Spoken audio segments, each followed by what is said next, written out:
দৈর্ঘ্যপিনধারী মস্তক মুন্ডন, বড় করে শিখা রেখেছে, মোটা মোটা তুলসীর মালা গলায়, হ্যাঁ, দাদার সঙ্গে তিলক, দৈর্ঘ্যপিনধারী। দেখা যায় অনেক সময় আমরা তাকে বেশি শ্রদ্ধা ভক্তি করি। আর যিনি ধুতি পরে পাঞ্জাবি পরেছেন গৃহী বৈষ্ণব না, এখানে যেন কম বেশি না হয়। গৃহী বৈষ্ণব বৈষ্ণব, ত্যাগী বৈষ্ণব বৈষ্ণব, তাই না? একটা সহজ কথা আপনাদের বলি। আচ্ছা মা, মনে করুন আপনার খুব সযত্নে রেখেছেন একটা সোনার আংটি, কৌটার মধ্যে আলমারিতে রেখেছেন। ওই রকম একটা সোনার আংটি যদি জঙ্গলে পড়ে থাকে, আর দুটো সোনার আংটি যদি সোনার দোকানে নিয়ে যান, তা জঙ্গলে পড়ে থাকা সোনার আংটির দাম কম দেবে না? ওই জঙ্গলে পড়ে থাকা সোনার আংটিরও যে দাম, আপনার সযত্নে কৌটার মধ্যে রাখা, আলমারিতে রাখা সেই সোনার আংটিরও সেই দাম, মূল্য সমান, তাই না? তেমনি বৈষ্ণবের কাছে যেন ওই রকম কম বেশি না হয়। যিনি গৃহী বৈষ্ণব তিনিও বৈষ্ণব, যিনি ত্যাগী বৈষ্ণব তিনিও বৈষ্ণব। দুজনকেই যেন আমরা সমানভাবে শ্রদ্ধা ভক্তি করি। তাই এখানে নরোত্তম ঠাকুর মশাই আমাদের বড় করে শিখিয়ে দিলেন, তার পদাবলী দিয়ে। গৃহে বা বনেতে থাকে, গৃহবাসী হোক কিংবা বনবাসী হোক, গৃহে বা বনেতে থাকে, যে হা গৌরাঙ্গ বলিয়া ডাকে।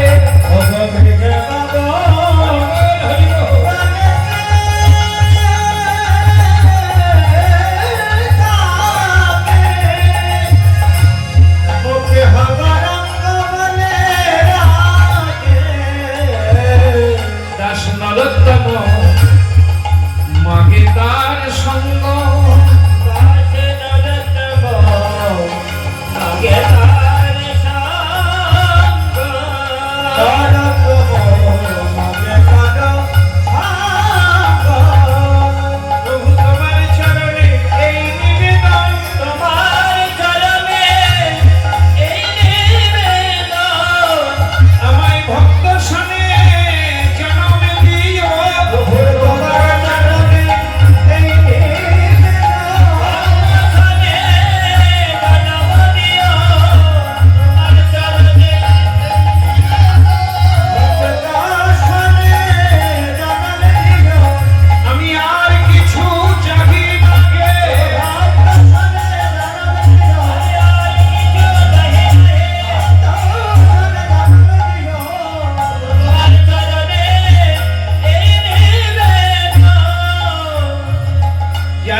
এক কথা বলতে গিয়ে কত কথা হয়ে গেল।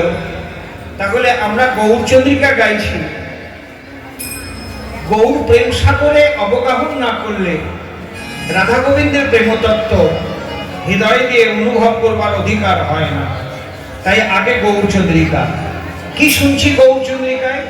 না, মহাজন আগেই বলে দিলেন তার পদাবলীতে যে আমি যার কথা বলছি সে কেবল আমার, আর কারো নয়। আরে মোরো, আরে মোরো, আরে মোরো, মোর। মোর কথাটা তো বুঝতে পারছেন? মোর মানে আমার, তাই না? তা আরে মোরো, আরে কেন? আরে হলো মানে একটু জোর দিয়ে আমার বলা। কি গো মহা, কথাটা বুঝতে পারছেন? মনে করুন আপনার কোনো জিনিস আপনি রেখেছেন, কেউ নিজের মনে করে এসে হাত দিচ্ছে, তখন আপনি দূর থেকে কি বলবেন? আরে ওটা আমার। এই যে আগেই বললেন আরে ওটা আমার, এই আরে কথাটা বলার হলো একটু জোর দিয়ে বলা। তাই গৌর আমার, আরে মোরো, আরে মোরো মানে আরে আমার, আরে আমার, আর কারণ হয়। তাই আরে মোরো, আরে মোরো, গোরা দ্বিজরাজ। আরে মোরো, আরে মোরো, আমার গোরা দ্বিজরাজ। দ্বিজরাজ, আমার দ্বিজ বুঝেন? বাংলা শব্দ খুব কঠিন। দ্বিজ মানে যাহার দুইবার জন্ম। দ্বিজ শব্দের অর্থ হলো যাহার দুইবার জন্ম। যেমন পাখিদের দুবার জন্ম বলে ওদেরও দ্বিজকুল বলা হয়। পাখিদের দুবার জন্ম না, একবার ডিম তারপরে ডিম থেকে আবার বাচ্চা, তাহলে দুবার জন্ম। তেমনি ব্রাহ্মণদেরও বলা হয় দ্বিজকুল। কেন না, জন্ম সত্ত্বে কিন্তু ব্রাহ্মণ নয়। ব্রাহ্মণ হয় যখন ব্রহ্ম মন্ত্র, গায়ত্রী মন্ত্র পায়, তখন সে ব্রাহ্মণ হয়, তার আগে সে ক্ষত্রিয়। কথাটা বুঝেছেন? তাই ব্রাহ্মণদের দ্বিজ বলা হয় আর পাখিদের দ্বিজ বলা হয়। তা আমার গৌর হয়ে হলেন দ্বিজরাজ, মানে ব্রাহ্মণদের মধ্যে যিনি শ্রেষ্ঠ রাজা, বুঝেছেন? দ্বিজরাজ। তিনি বর্ণশ্রেষ্ঠ ব্রাহ্মণ কুলে জন্মগ্রহণ করেছেন। কেন না, উচ্চকুলে জন্ম না নিলে তিনি তো শিক্ষা দিতে পারবেন না। তাই ব্রাহ্মণদের যে গৌরব, অহংকার, তিনি নিজে ব্রাহ্মণ হয়ে বললেন না, মুচিও সূচি হয় যদি কৃষ্ণ ভজে, আর সূচিও মুচি হয় যদি কৃষ্ণ ত্যাজে।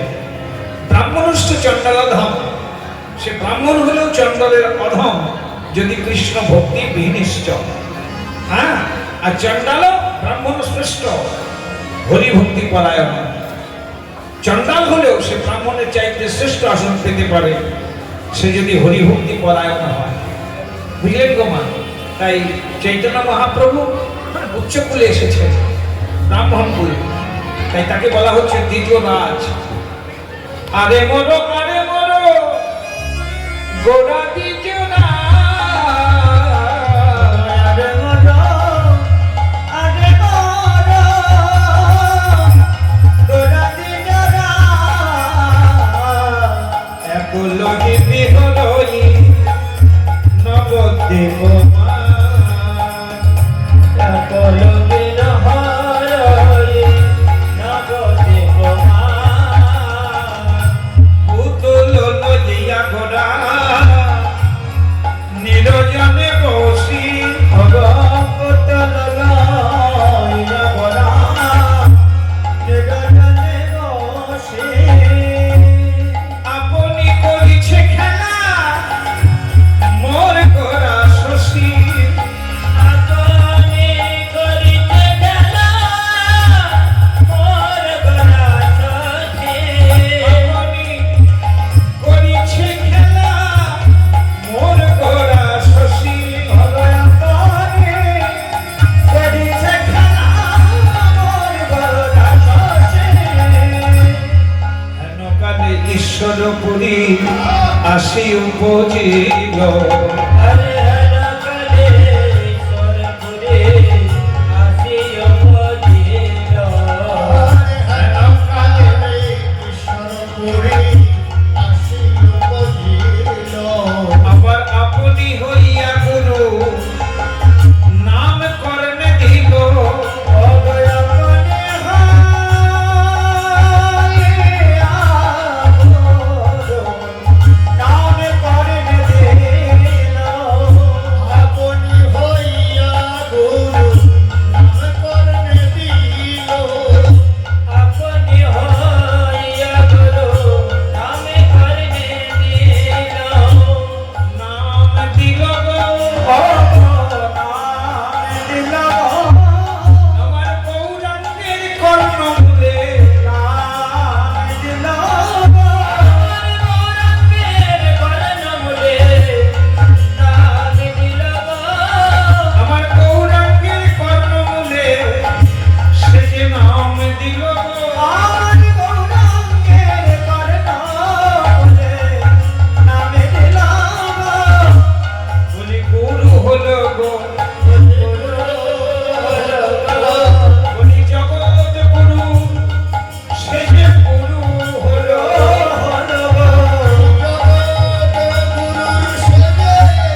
ভক্তমণ্ডলী এবং ভক্তিমতী মায়েরা, এতক্ষণ আমরা নবদ্বীপে ছিলাম, চলুন এবার বৃন্দাবনে যাবেন তো নাকি? বৃন্দাবন যাবেন? বাবা সরাসরি মাথা ঝুঁকাচ্ছে। হ্যাঁ, বাড়িতে বলে এসেছেন বৃন্দাবন যাবেন বলে? বলার দরকার নেই। কেন দরকার নেই? আরে বাবা, আমরা বৃন্দাবন যাবো তো দেহ নিয়ে নয়, যাবো মন নিয়ে। এই যাব, এই চলে আসবে, তাই না? সত্যি কথা বলতে কি জানেন, এই উন্নত বিজ্ঞানের যুগে না, মানুষের মনের গতি পরিমাপ করার যন্ত্র আজও আবিষ্কার হয়। যে মানুষের মন প্রতি সেকেন্ডে কত কিলোমিটার যেতে পারে, এইরকম গতিবেগ পরিমাপ করার কোন যন্ত্র আজও আবিষ্কার হয়। এখানে বিজ্ঞান অজ্ঞান হয়ে গেল। মানুষের মন তার গতি পরিমাপ করার যন্ত্র আবিষ্কার করতে পারলো না। পারলো কি গো মা? এক মুহূর্তের মধ্যে, মানে এক সেকেন্ডের মধ্যে কোটি কোটি কিলোমিটার চলে যেতে পারে, আবার চলে আসতে পারে। তাহলে সেই মনের গতি কি যন্ত্র দিয়ে আবিষ্কার করবে মাপতে? ভক্তিমতী মায়েরা, ভক্তমন্ডলী, চলো মনটা নিয়ে যায়। বৃন্দাবন যত দূরই হোক, কিন্তু মন নিয়ে গেলে খুব সত্য তাড়াতাড়ি পৌঁছে যাবে। তাই চলুন একবার উলুধ্বনি করবেন, কেমন? যাওয়ার সময়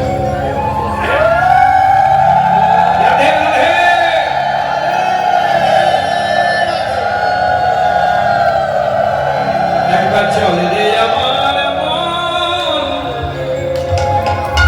চলে রে আমার মন, ওরে মন চলে রে আমার মন, একবার চলে রে আমার মন, সেই মধুর বৃন্দাবন আছে যমুনার ধারে ধারে তোমাদের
চলে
মনে মনে বললেন নাকি? হ্যাঁ, অনেকে আছে মনে মনে বললেই হয়। বিশেষ করে মানে মাতৃমহলে এটা বেশি আলোচিত হয়। কেউ যদি একটু অল্প বয়সে তিলক করে, অল্প বয়সে যদি গলায় মালা দেয়, অল্প বয়সে যদি জপের মালা হাতে নেয়, তা রাস্তা দিয়ে গেলে শিক্ষিত মেয়ে ছেলে বলবে শিক্ষিত, কিন্তু এই শিক্ষায় শিক্ষিত নয়। তাই অনেক শিক্ষিত মেয়েরা আবার চোখ পাকিয়ে দেখবে, আবার আর এক দিদির কাছে নয়ন ইশারা করে বলবে, দেখ দিদি দেখ, মনে মনে ডাকলেই হয়, এরকম অনেকে বলে। আচ্ছা, যারা বলে মনে মনে ডাকলে হয়, আমি তাদের বলবো, কি গো মা, একটা লোক আপনার বাড়ির সামনে দিয়ে চলে যাচ্ছে, ওই লোকটা আপনার খুব প্রয়োজন, এবার আপনি যদি দরজায় তাকে মনে মনে ডাকেন, দাঁড়াবে? আসবে? আসবেও না, দাঁড়াবে? তাহলে বাইরে ডাকতে হবে, ও দাদা কি ও কাকা কি ও জ্যাঠা কি ও দাদু, যাই হোক একটা সম্বন্ধ নিয়ে ডাকতে হবে, তবে সে আসবে। এখন কথা হলো, একটা মানুষকে যদি না ডাকলে, না দাঁড়ায়, না আসে, তো ভগবানকে মনে মনে ডাকলে আসবে কেন? তাই বাইরে তাকে ডাকতে হয়, বুঝেছেন না? ওই রকম কেউ বলবেন না যে মনে মনে ডাকলেই হয়, বুঝেছেন? বাহিরেও ডাকতে হবে। কি মনে মনে জয় বলেছেন নাকি? আমি বলছি জোরসে, প্রেম সে, আর একবার বলুন, দিলে জয় হবে জয়। রাধা রানী কি?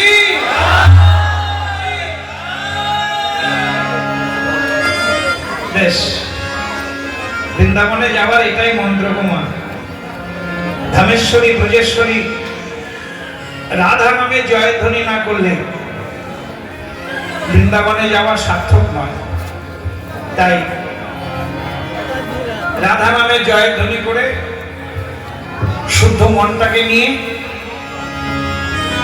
আজকে আমরা বৃন্দাবনে, এই যে মা কোথায় বসে কীর্তন শুনছেন? খৈহাট্টা?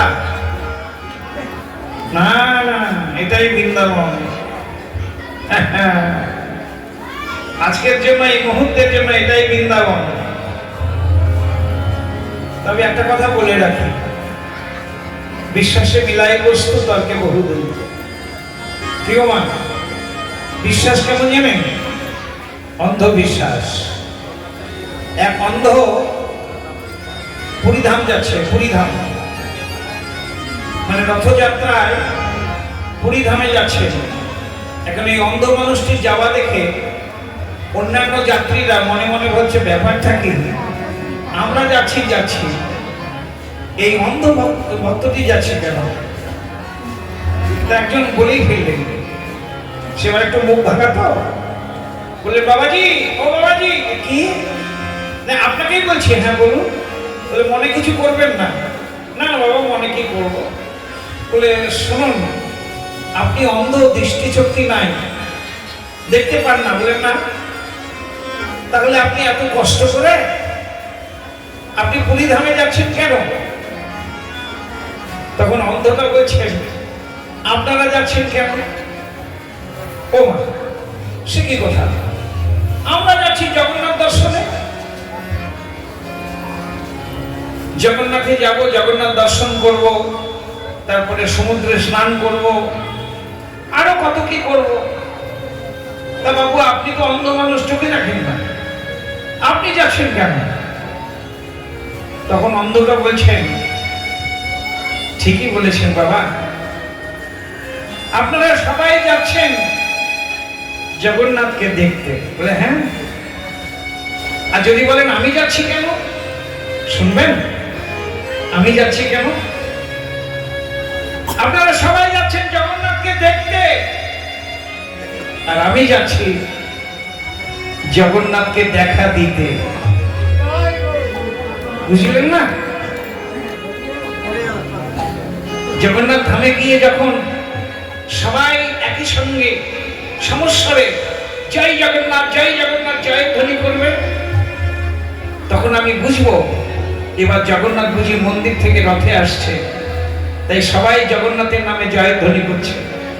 তখন ওই অসংখ্য ভক্তের ভিড়ের কোনো এক পাশে দাঁড়িয়ে আমি জগন্নাথের উদ্দেশ্যে বলবো, জগন্নাথ, সবাই তোমাকে দেখছে, সবাই তোমাকে দেখছে, আর তুমি আমাকে দেখো। আমি জানি আমি অন্ধ হতে পারি, কিন্তু জগন্নাথ তুমি তো অন্ধ নও,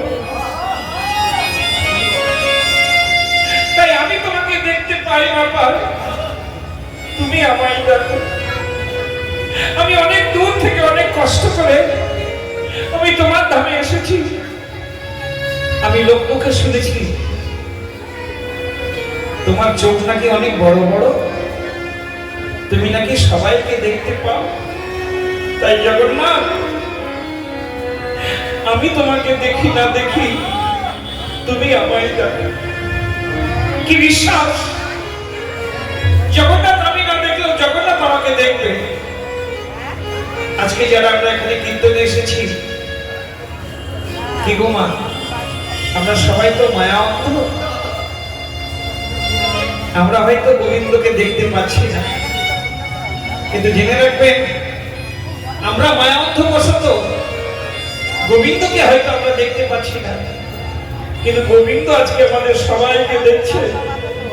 আমরা বাড়ি ঘর ছেড়ে সমস্ত মায়ার বন্ধন ছিন্ন করে তার গুণকীর্তন শোনার জন্য যে আমরা এসে বসেছি, এটা আমরা তা না দেখলেও গোবিন্দ সবাইকে দেখছে, গোবিন্দ সবাইকে দেখছে। তাই গোবিন্দের নজরে পড়া মানে বড় পুণ্য হওয়া, এই বিশ্বাসটা রাখবেন বোন, যে আমরা তাকে দেখতে না পেলেও সে তো আমাদের দেখছে। জগন্নাথ, তুমি আমাকে দেখো, আমি তোমাকে দেখতে পাই না। তাই এই বিশ্বাসটা যদি কারো থাকে, আমার মনে হয় বৃন্দাবনে যাবার পুণ্য এখানে বসেই হতে পারে, যদি সেই অন্ধ বিশ্বাস কারো অন্তরে থাকে। হে গোবিন্দ, আমি তোমাকে দেখি না দেখি, তুমি আমাকে দেখো, এটাই হলো বিশ্বাস। তাই আজকে এই স্থানটা না খৈহাটটা নয়, এটাই মধুময় বৃন্দাবন ধাম।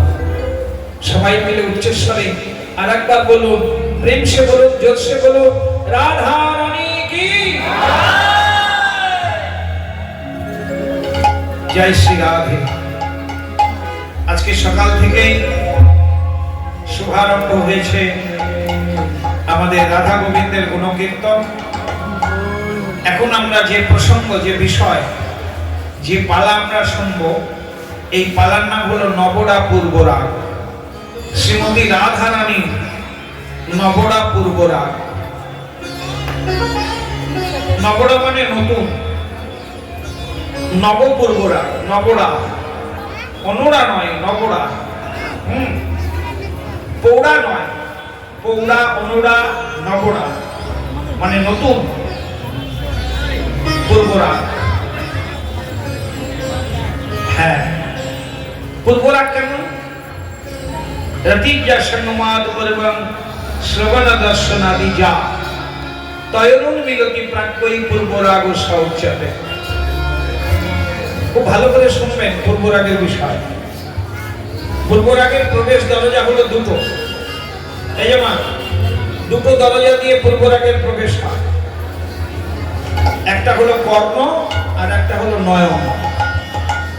চোখে দেখে বা কানে শুনে যে লালসা জন্মে, সেই লালসার অপর নামই হলো পূর্বরাগ। হ্যাঁ হ্যাঁ, পূর্বরাগ মানে যে রাগ, কথাটার এখানে শব্দ কিন্তু রাগ মানে ক্রোধ নয়, এটা জেনে রাখবেন ভালো করে। রাগ মানে ক্রোধ নয়। অনেকে বাড়িতে গিয়ে জিজ্ঞাসা করে, এই যে মাসি, বলে কি কীর্তন শুনতে গিয়েছিলেন? বলে হ্যাঁ। কি পালা শুনলেন? বলে কি যেন রাগারাগি, কি যেন রাগারাগি হচ্ছে, বল রাগারাগি। এখানে রাগ বলতে ক্রোধ নয়, রাগ শব্দের অর্থটা এর নাম লালসা, লিলিপসা। হ্যাঁ, প্রগাঢ় লোভ লালসা, তার নামই হলো রাগ। পূর্ব মানে আগে প্রতিটি মানুষের অন্তরে যে পাওয়ার লালসাটা জন্মে তার নামই পূর্ব রাগ। তাই চোখে দেখে অথবা কানে শুনে এই পূর্ব রাগের প্রবেশ ঘটে। কি গো মা, কথাটা বুঝলেন কি? কানে শুনেছি, দেখি নাই, এবার শুনেই যে দেখবার লালসা, তার নাম পূর্ব রাগ।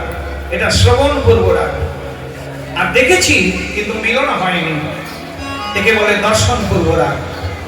হ্যাঁ, যাই হোক, শ্রবণ দর্শন আদি যা কানে শুনে বা চোখে দেখে যে লালসা জন্মে তার নামই পূর্ব রাগ।